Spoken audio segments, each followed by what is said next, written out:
Bonjour à toutes et à tous, on démarre ce tour de la presse sportive avec les résultats des éliminatoires de la zone Europe pour la Coupe du Monde 2022. Près de 2 mois après la finale de l'Euro perdue face à l'Italie, l'Angleterre retrouvait le public de Wembley.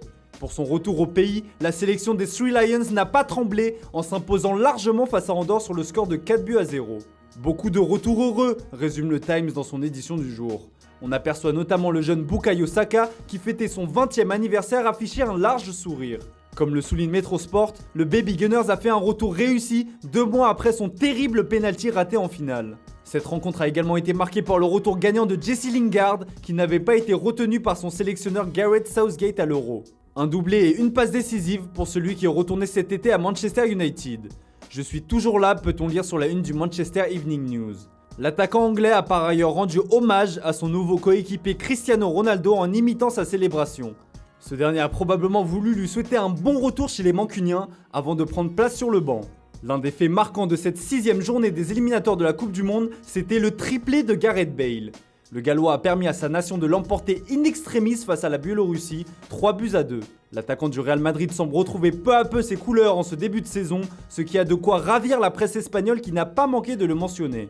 Ce hat-trick du capitaine des Dragons permet donc au Pays de Galles de distancer la Biélorussie et de revenir à un petit point de la République tchèque, deuxième du groupe E. L'autre affiche de ce groupe opposait justement la Belgique à la sélection tchèque. Les Diables Rouges ont été sans pitié en s'imposant facilement 3-0. Revoilà les Diables qu'on aime, s'enthousiasme la dernière heure. Un but de l'inévitable Romelu Lukaku qui fêtait sa 100e sélection, un autre d'Eden Hazard et de Salmakers ont permis à la Belgique de prendre une grande option sur la qualification. Les hommes de Roberto Mancini comptent désormais 6 points d'avance sur leur dauphin, la République tchèque. En Espagne aussi, l'heure était à la fête. Après avoir été surpris par la Suède lors de la précédente journée, les hommes de Luis Enrique n'avaient d'autre choix que de gagner face à la Géorgie. Et cette grosse victoire 4-0 fait du bien, comme on peut le voir sur la une de Marca. Un sentiment également partagé par les autres médias espagnols Sport et Mundo Deportivo. Une victoire réparatrice qui font du bien dont les buteurs sont Gaia, Soler, Ferran Torres ou encore Pablo Sarabia. La Roja retrouve la tête du groupe B avec 1 point d'avance sur la Suède, mais la sélection scandinave compte 2 matchs en retard. On termine ce tour de la zone Europe avec l'Italie avant d'évoquer le sujet épineux qui a agité l'actualité footballistique hier. La squadra Azzurra est rentrée dans l'histoire en enchaînant un 36e match sans défaite, effaçant ainsi des tablettes les records de l'Espagne et du Brésil qui étaient de 35. Mais ce matin, la presse italienne célèbre ce record à moitié. Pour la Gazzetta dello Sport, c'est un record gâché. Même son de cloche chez Tuttosport et le Corriere qui souligne l'incapacité des hommes de Roberto Mancini à gagner. Ces derniers ont buté sur la Suisse et sur un excellent Yann Sommer et n'ont pu ramener mieux qu'un match nul. Si la nationale est toujours en tête de son groupe avec 4 points d'avance, la Nati compte 2 matchs de retard, d'où le sentiment de fête gâchée. Et on termine ce tour de la presse sportive avec le très attendu Brésil-Argentine qui a fait couler beaucoup d'encre hier soir.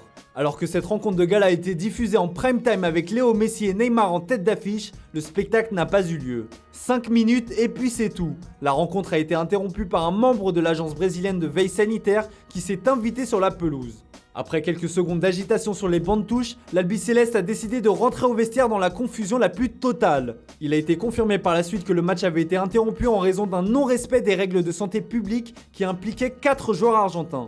Martinez, Buendia, Lo Celso et Romero sont notamment accusés d'avoir voyagé depuis l'Angleterre cette semaine et auraient fait de fausses déclarations.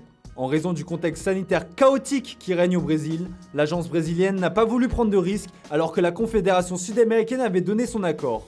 Des scènes surréalistes qui font halluciner la presse mondiale ce matin. Fiasco à Sao Paulo, écrit l'équipe, alors qu'outre-Manche, on parle de farce brésilienne.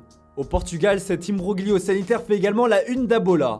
Alors que la délégation argentine est rentrée au pays dans la nuit, de nombreux acteurs ont fait part de leur incompréhension à l'instar de Léo Messi. Ça fait 3 jours qu'on est là, vous auriez pu venir dès le premier jour, mais non, a-t-il notamment lâché au délégué de l'agence avec le chasuble d'un photographe sur le dos. Une bien mauvaise pub pour le football sud-américain. Voilà, c'est tout pour ce matin, merci pour votre fidélité, on se retrouve tout à l'heure pour le traditionnel JT Foot Mercato.